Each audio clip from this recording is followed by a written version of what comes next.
Turn left in Jalan Raja Muda Musa.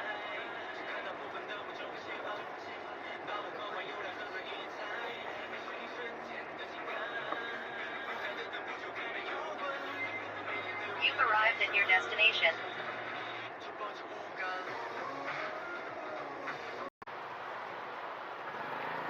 Hi, welcome back. This is Sebastian and Nadge. This is post MCO 2.0. We're back to CMCO 2.0. We're back to KL again. Today we're going to explore more of Kampung Baru, Kuala Lumpur. So we are in the middle of Kampung Baru. So let's get started and see what we can learn from this place. Okay, so Kampung Baru is a very special place in the heart of KL, and of course now, precisely because it's so special, it's quite controversial. Now, why is it special? Well, in the first instance, even as you look around you and as we go along in this tour, you'll see that this is really one of the only places right in the middle of the city where it's largely low rise because it was a kampung. It literally was a kampung. And why Kampung Baru? Okay, let's go back to the late 19th century. Okay, that's the late 1800s. And Kuala Lumpur was growing and growing because of the tin production, the tin mining. You know, the city was really enlarging. A lot of people coming in, moving in from all over Asia, basically. And so the city center was getting more and more crowded, and the traditional farmers who were planting and growing food for the city were being pushed more out and out. And so the British colonial administration was already in place then, and so they thought something should probably be done. Remember, this was the time when there was no electricity yet, there was no transport, of course no cars, no trucks, no refrigeration, so all the food had to be brought in fresh from wherever they are grown. So the city administrators, the colonial government and the Sultan's government as well was getting a bit worried that too many farmers were being pushed out. And so they had a plan to allocate an area within Kuala Lumpur where it's specifically for food to be grown. So that's where Kampung Baru came about. And in those days, there were actually already 7 kampungs here, all adjoining one another, right here where Kampung Baru is. And in 1899, the plan was mooted to amalgamate these 7 kampungs into one Kampung Baru, a new village.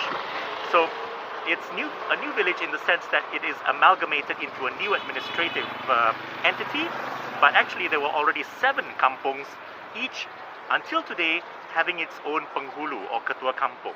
It's just that they have one large administration over Kampung Baru, and the colonial government, together with the Sultan's consent, created the Malay Agricultural Settlement Act, Malay Agricultural Settlement Act, MAS, which gave the legal basis for the formation of Kampung Baru in 1900. And it was very simple. All those who are already here, and even those who came from other parts of the Malay states, or the Strait settlements, for example, who wanted to come to KL and grow food, they would actually be given or allocated a small plot of land for them to specifically grow food, any kind of food. So if you were here in the early 1900s, there were actually paddy fields, there were fruit orchards, there were vegetable farms all around Kampung Baru. And of course, once electricity was invented and also cars, trucks, refrigeration, then the urgency for growing that food became less and less. And slowly the agriculture dissipated, and it continued to become a low-rise kampung. And today it's like the 5th or even coming into the 6th generation of people from Kampung Baru. So it still retains its general low-rise charm, of course with exceptions coming up, like what you can see behind us here. This is the latest and legacy Kampung Baru. So slowly it has been changing for some time, and but so far the good thing is that the change has been evolutionary. So it's in a way it's like a natural growth of an urban regeneration. And today Kampung Baru is very popular, especially for local food, like what you can see around us now. This is actually Jalan Raja Muda Musa, which is the heart of the culinary epicenter of maybe KL actually, because really there's so many good restaurants here selling all kinds of food, and especially on nights and weekends, this is, it's really tough to find parking, so it's good that there's an LRT station nearby where you can just come over by train. Wow, so you got the old KL on this side, and then the new KL on that side in front of us. You got the Twin Tower, everything. Actually, the new KL is all around us. Yes. It's all around. It's just that, of course, that side is the more prominent part, because KLCC is there. Yes. Actually, the whole of Kampung Baru is surrounded by the new buildings. It's a little bit like a crater, like a volcanic crater. So, did KL started from Chinatown or Kampung Baru? Okay. How did it really started? Okay. Now the thing is, there were always scattered villages. That's another thing. Okay. Now you can tell the general geographic origin of a traditional Malay house from various different features.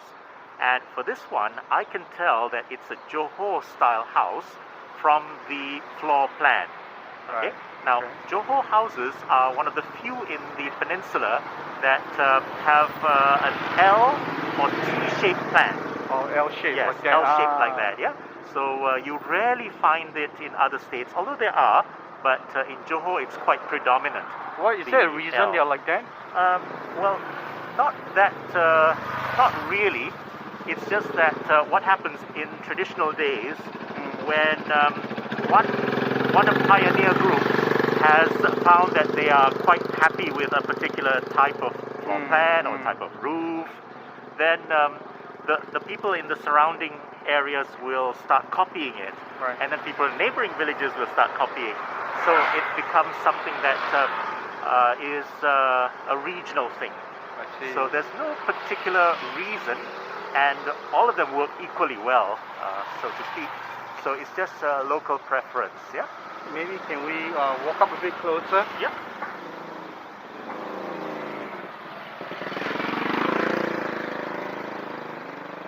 Okay. Okay.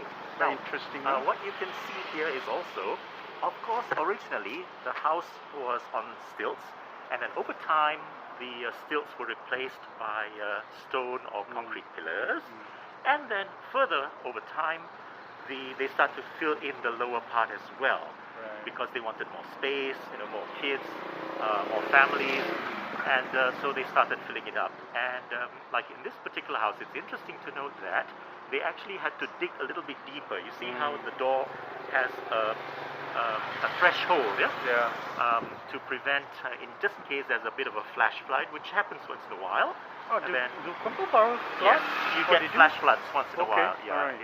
it's not like a very long. That's why it's called flash flood, Mm. and so that prevents water from entering Right. the now lower. Mm. In a way, it's like a sub basement already. Right. Yes. So there you go. This is quite a uniquely located house with the Petronas Twin Towers right behind it. Yeah. What a lucky location. Okay.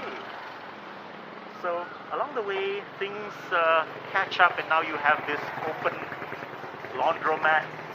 This looks a bit like Thailand. Yeah, looks a bit like Thailand, you know. Yes. So you have all kinds of things, and of course, there's also the mundane, like this newer mini apartment kind of thing. Right. So the landowners, of course, they are smart.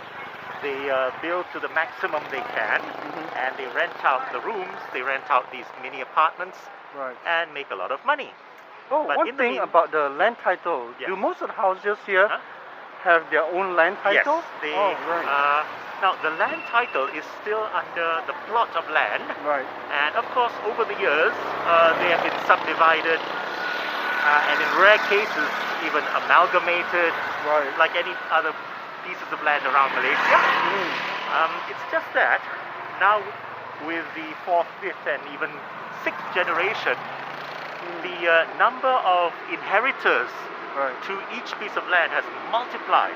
Right. And in a way, that is one of the difficulties of buying and selling Kampung Baru land. I see. Because now, if you want to buy a piece of land, Mm. you need to get the consent of so many, Wow. so many Yes. Yes. legal owners. Oh, okay. You- So this is like a parcel of one part of the title. Yes, so they have see. subdivided I see. and so on. I see. And in between, you still have the more traditional looking houses in with more modern ones that have been rebuilt, obviously, Yes. like this one here. And of course, there are schools, there are all the normal amenities. There's a badminton hall down the road, Right. all these normal things that kampungs have, with a lot of restaurants interspersed in between. And we are still on a main road actually, so it still doesn't feel too much like kampung. But I suggest that at any one of the roads ahead, Right. we take a right turn, Sure.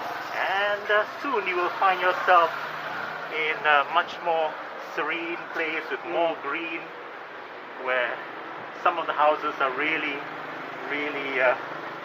reminiscent of any of the kampungs anywhere else in Malaysia. So let's turn right. Okay. So you see, even Wow. there you can already see it's very leafy, Yes. and yet this is even closer to the Twin Towers. Yes. This is my first time really going into a Kampung Baru. There you Kampung. go. Yeah. So, and then don't be surprised. In addition to kids playing freely on the road, you'll also find chickens. You know, something that you don't expect to find anywhere in KL. Yeah. Squirrels, not so bad. You just saw a squirrel pass by. Yes. So squirrels are quite common, but chickens, don't be surprised. Well, they're usually more during the mornings. In the afternoons, not so much. Yeah. It's quite warm. This one is very tall off the ground. Yes. It depends on the type of traditional house, Right. and exactly like the one we saw from Johor, Yes. it is true that in Johor, the traditional Malay houses there are lower Oh, right. compared to, say, Selangor, compared to Perak, and especially Kelantan Terengganu. They are at least 7 feet tall. Is there a reason? Yes, because of the floods. Oh, I see. Because, There's more flood over there. There's much more flooding I see. in the east coast because of the monsoon, Mm. whereas Johor, it's less so, even though sometimes you do get floods, but less than the east coast. So you can see, nice big trees. Can we go and look at the house there? Yes, this is I see a very interesting house yes. right there. Now that is a Malacca style house. Ah. Malacca style. How do we know? Because it's in the bumbung panjang style, meaning it has only one long ridge, like you see there, one long Right. ridge, Right. with the tebalaya gable ends. Right. Very Right. clean, nice wide road, huh? Yeah, the roads are like a normal kampung. Yeah, this is a But nice. very comfortable roads, even compared to some of the modern kampung. Yeah. So Oh, okay. you can see that originally it really was on stilts, but they have covered it up I see. Yeah. for various reasons. Mm. But it is an authentic, traditional style Malacca house, and this one is like from the 1920s or even 19 teens, like 1915 or so. Yeah. I was told that to preserve the timber, they actually in the past they paint it with engine oil or diesel Yes, oil. that's right. They Right. paint it once a year or once in 2 years with used engine oil. Ah, right. You So can- for the first week or two after it's painted, of course you have that smell, but then after some time it dissipates. It's quite narrow, isn't it? Yeah. Yeah, it's very, very narrow. Wow, it's like super narrow for a house, isn't it? Yeah, this is a little bit narrower than normal. This is like 1.5 meter max. Not even 2 meters wide. Oh, but this is an L shape. Oh, yes, the L shape. Yes, extension up to this part. This part here is called the Serambi. Serambi. Surrounding meaning? Meaning veranda. Oh, veranda. I see. So this is actually the veranda. Oh, this part is veranda. In olden times, many houses didn't even have wall here. They had only railings Right. in the olden times. But over time, sometimes they change it because they want more space, and so they cover it with a wall Yes. and with a window. I was also told before that there's a lot of meanings with like the steps and yes. the doorways and all that. This obviously is in the very, very original traditional style. It is. But in Malacca itself, of course, you have what is called tangga batu, meaning the stone staircase with decorative tiles. Right. Yeah. Okay. Oh, this one, yes. It's all timber. Interesting. So timber. So there are a few of those still around, but of course many of the others have already been rebuilt, like this one. It's a bit more modern. This is very much more Maybe modern. it's 70s, 80s Yes, maybe. that's right. This one is beginning from the 60s. They started to do like this, from the late 60s. There's only one TV and that's it. Okay, we're going this side. Okay. And see, it's very cozy. So this is also part of Kampung Baru. Oh yes. Okay, let's just stop here and let me show. Okay. We already came from the commercial heart of Kampung Baru, and right until where you see these tall buildings, that's the boundary of Kampung Baru. Oh, I see. So Right. anywhere which is not with the tall buildings, it's all the low rise of the Kampung Baru houses. Okay. But these ones are more modern, isn't it? These houses, Yeah, yes, much more modern these than are the ones more over modern. there. That's right. Yeah. Yeah. Although the feel is still kampung. Like this one here is still in timber.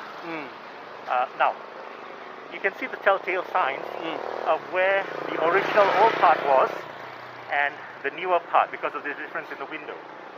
Yes. So you can tell that there's an addition there.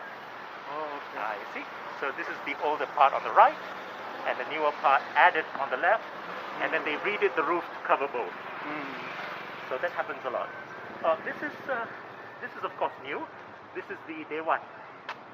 Malay Agriculture Settlement. There you go. That's why I pointed it out. You see, that's the Malay Agricultural Settlement Office. Okay. Now notice the original spelling of Kampung Baru. It's with an O, and it has an H. Oh, yes. That's the original spelling of Kampung Baru. Why did they change the spelling? Okay, well, it's not they. It's the naming convention of Ejaan Baru. So Ejaan Baru changed to what we have now. Right. But in official documents, the MAS, Malay Agricultural Settlement Lembaga, the board, they still use Kampung Baru. In most of the signages within Kampung Baru, they still use with an O and with an H. I see. Now, the only glaring exception is the LRT station. The LRT station uses with a U, Kampung, and no H. Okay. So that's a the new glaring spelling, exception. right? That's the new spelling, yes. Yeah, right. That's the new spelling. Okay. But the MAS board itself, in all official documents, they still use the old spelling. In Malaysia, a lot of places have new and old spelling, like for Yeah. example Malacca. Yes. Yeah.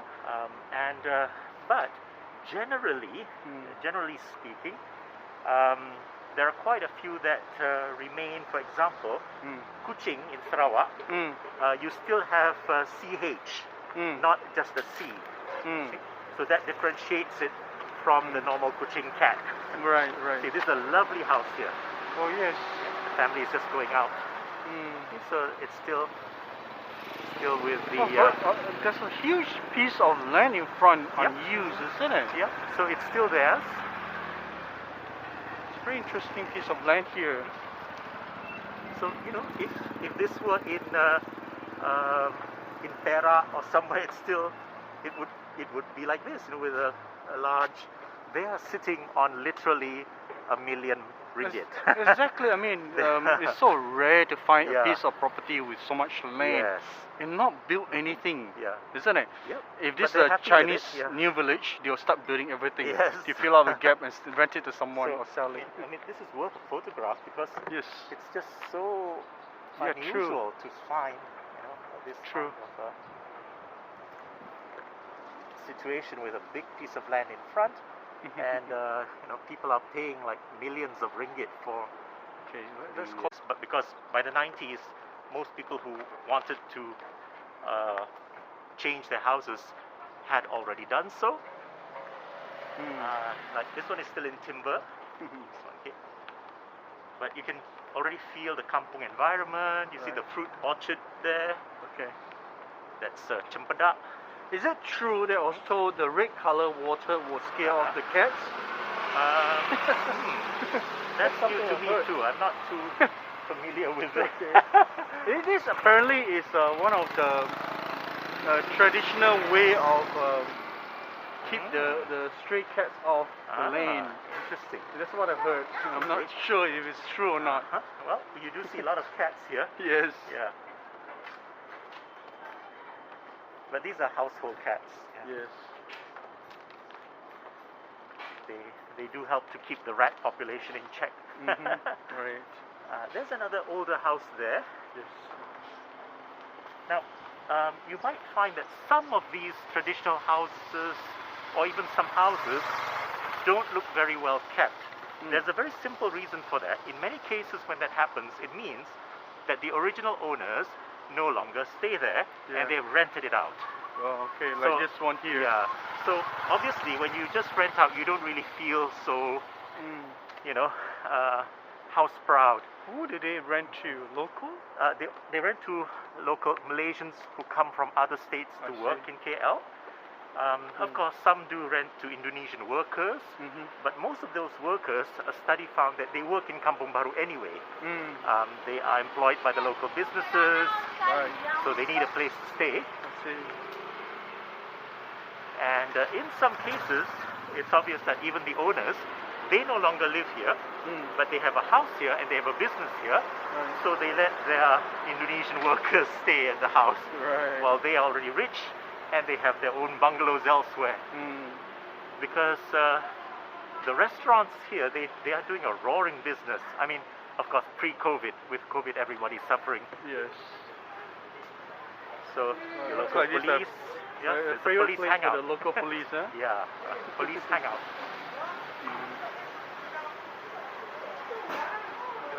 Definitely a lot of restaurants here. We're going to the right. Okay. So what we saw was a very good representation of the rest of Kampung Baru, where, you know, we just went into one side street and you really saw the true feel of the original Kampung Baru, whereas now we're back on the main road. Okay. Jalan Raja Muda Musa is really a main road, an artery within Kampung Baru. Everybody knows because of the many restaurants. We are, of course, at the tail end of it, so there are not that many restaurants here. Although you have seen this is probably the last one on this road. I see. Yeah. And then back to the private houses. do you know roughly how much these type of houses are asking for selling price? Well, in the first place, most of them are simply not for sale. Yes, yes. No matter how much you offer. Is it? Oh, I'm sure, because people have tried. Ah. Yes, people, rich people have tried to. Why don't they sell it? I don't know. It's just so sentimental to them. Oh, that's Yeah. good. That's good. It's really It's a bit sentimental. simple, And the other thing is, like I said earlier, by now the pewaris, inheritors, they're like 50 names. So Oh, yes. out of the 50 names, even if you cannot get the signature of one, You can sell. you can't sell. Yeah, you true. see? True. Yes. Now that's another lovely house there. It's Okay. just that it's hidden by the structure. Ah, right. But actually the house is very nice. okay, Traditional style. See. Now that is a Perak style house. Oh, That's Perak style. okay. What do you And tell? you can tell because the Watch out for the car. yep, the plan is a small T plan, not a big T. I Yeah, see. small T. Okay. So the front part is the head of the T, or you could say a cross shaped, and the part that juts out in front is the what do you call it? Anjung in English. That would be the porch. You Okay. can see that's the porch Right, yes. side. And behind that is the rumah ibu, the mother house. Right. And then the tail end of the T is the rumah dapur. Dapur this, meaning? the kitchen annex. Oh, kitchen annex. The Okay. kitchen annex. So this is more of a Perak style because it is very common in Perak. Oh, It is is. I It's see. very common. About 70% of Perak style houses in Perak are like this. Okay. Yeah, various combinations or configurations of this. But what's the origin of Malay traditional houses? Is there an origin? How it's been actually first started? Yeah. Now the original traditional Malay houses were basically similar in what you see today, except the material was more basic. For example, even when the British arrived, many of the traditional Malay houses, they were in a combination of sawn timber and bamboo. Oh, bamboo. And bamboo. They were a combination. Like in my own grandmother's house, I see. the rumah ibu was of sawn timber, but not as cleanly sawn as today. I see. It was very basic sawn timber. Okay. And so sometimes you just have to be careful for splinters. Oh, yeah. Yeah. Yes. But people lived with that. Okay. And then my grandmother's rumah dapur, the kitchen annex, was in bamboo. That Wow. was quite common in those days, yeah? Oh, And then okay. by the 1920s and 30s, it began to change to all timber because the timber technology was I see. getting more sophisticated. So when you But say for- timber, is yeah. it flooring, the wall? Yes. What about the roof? Firstly, Roof. with the structure. Okay. The whole structure was in timber, Oh, yeah? okay. Except for the bamboo side. I see. And then you would have you would have timber flooring as well as walls. Okay. Okay. Now for the kitchen annex, that's where you would usually have bamboo in those days, yeah. From throughout the up till the 19th century. Okay. And there was a logic to that because in those days people cooked with firewood. Okay. And so firewood, it's a bit more difficult to control. So just in case your kitchen catches fire, Okay. it's easier to just let it fall away from the rumah ibu, which happened to my grandmother's house. There was one incident where the kitchen caught fire. They were Yes. unable to put out the fire. Okay. So what the orang kampung did was they just chopped off the other side's stilts I see. and let the structure fall away from the rumah ibu. Okay. So it saved the rumah ibu. Oh, interesting. Whereas the rumah dapur is just made of timber. Within a week you can rebuild it. Made of bamboo, you mean? Yes. Okay. Oh yeah. So All right. there was a logic to it. Okay. Makes very interesting sense. Okay, Yeah. now let's go to another part of the kampung area there. Okay. This is one of the main roads. So here you find lots and lots of restaurants. All right. This is Jalan Raja Uda. Okay, go straight ahead. So even here you can already see the green, the trees, and yet behind that, that's Satya Sky, huge condominium complex. Very nice without the fence. Yeah, without the fence. Yeah. The real traditional kampungs, actually in the olden days, it was considered in those days an offense to create a fence. Oh, is it? Yes, people did not like fences because it sort of symbolized that you're being very selfish And unfriendly. and unfriendly. So Okay. until today, my Right. grandmother's kampung in Perak does Uh-huh. not have any fence around the house. Yeah. But the newer ones do. The older ones, like my grandmother's, is from the 1880s, and it's still standing. Mhm. And around my grandmother's, well, my late grandmother's house, Mhm. we had no fencing until now. Right. And besides, in those small kampungs, you literally know everyone, right? Yes, that's the other thing. So what's you know everyone, Yeah. yeah. There's So- no one to offense. Or Besides, defense these against. are simple kampung folk. They don't have anything worth stealing. Yeah, true. Okay, and then at the very first left, we turn left, Mhm. and it's just down the road. In the traditional kampung, usually you have kids placed on the street and all that. But Yes. this doesn't seem like a very traditional kampung that I still remember.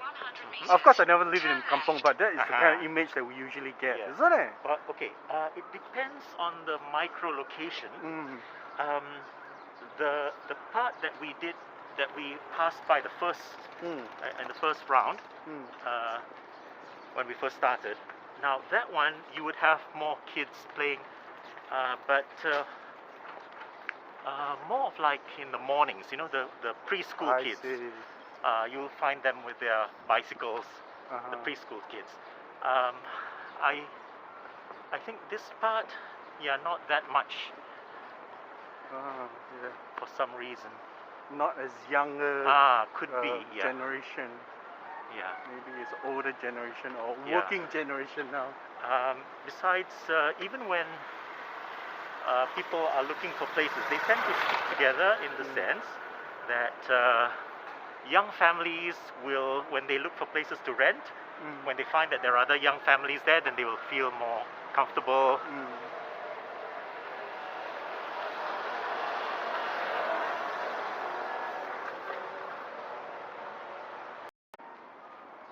So really, you can't find this kind of ambience in most other parts of KL.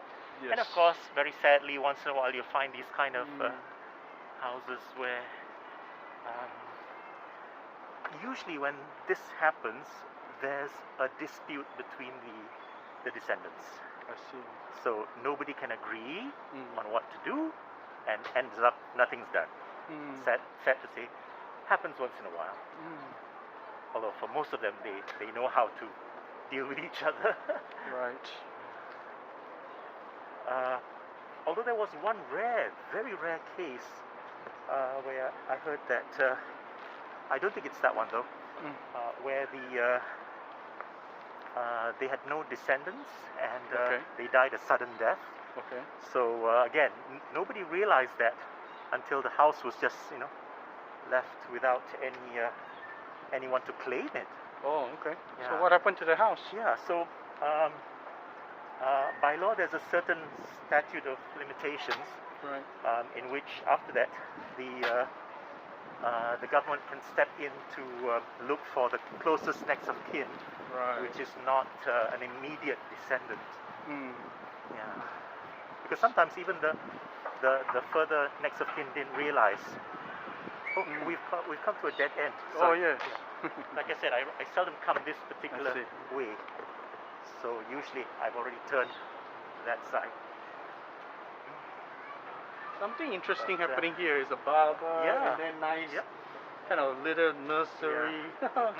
Very interesting. Yeah, it's just that all of them have suffered during MCO and Yeah, true. closed, or you don't know when they will reopen. There's a nice Kampumaru Hotel here Is it? that I used to send my tourists Okay. But they have unfortunately closed down. Oh. They had a lovely rooftop. Oh my gosh. Some part of this this part Uh-huh. is a bit like Surabaya. Ah, okay. Shout out. Yes. Now, this is famous for its, well, it is called shell out anyway, in which you spread a plastic or we call it kertas minyak. Yeah, Kertas over the minyak, table. over the table, Yeah. and then you really shell out the Seafood. seafood, Yeah. crab, Yeah, right. fish, bits and pieces of sotong, Uh-huh. literally with the sauce, everything on the table, Mhm. and then you put your rice in front of you, Mhm. and you just pick and choose whatever you like. So Yeah, interesting. I have brought my family to Uh-huh. that particular place. It's called Sukhumvit, Oh, is it? yeah, which is a Thai name. Yeah, Malaysians like to do that. Yeah. Use foreign, Yeah, I glamorous foreign names. Think, yeah. I think Malaysians also like Thai food a lot. Oh yeah, yeah. Wat Noa, this is quite famous. Wat Noa. Okay. Okay, so we're back to Jalan Raja Uda. Mhm. And as I said earlier, this is a very famous restaurant road. So we just had Wat Noa Ayam Penyet here, Mhm. and many other restaurants.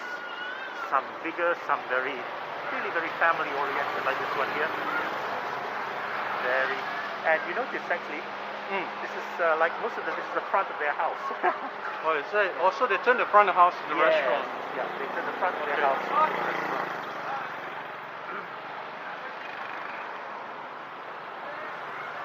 And there are all these little roads that go back and forth.